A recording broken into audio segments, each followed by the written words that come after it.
ఈ మధ్య హీరోలు హీరోయిన్లు తమ ముఖాలకు ట్రీట్మెంట్లు చేయించుకుంటున్నారు.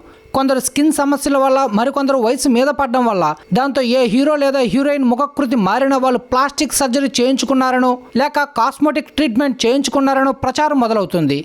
ఇలాంటి ఊహాగానాలు, ప్రచారాలు మహేష్ బాబు విషయంలో తాజాగా మొదలయ్యాయి. ఎందుకంటే లేటెస్ట్గా మహేష్ బాబు తన కొత్త ఫోన్ నుంచి కొత్త ఫోటో ఒకటి షేర్ చేశారు. ఈ ఫోటోలో మహేష్ బాబు ముఖం మరీ లేతగా కనిపించింది. అలాగే చాలా యంగ్గా ఉన్నారు. దాంతో మహేష్ బాబు కూడా కొత్త సినిమా కోసం ముఖానికి ట్రీట్మెంట్ చేయించుకున్నారని ప్రచారం మొదలైంది. కానీ ఈ హ్యాండ్సమ్ సూపర్ స్టార్ అలాంటి కాస్మెటిక్ మెరుగులేవి దిద్దుకోలేదు. అది ఐఫోన్ 14 మ్యాక్స్ ప్రో ఫోన్ మహిమ.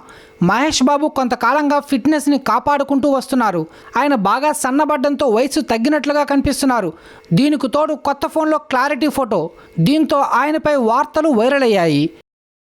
ఇదే విషయం. ఇలాంటి మరెన్నో లేటెస్ట్ అప్డేట్స్ కోసం మన ఛానల్ని సబ్స్క్రైబ్ చేసుకుని పక్కనే ఉన్న గంట సింబల్ని యాక్టివ్ చేసుకోండి. Thanks for watching.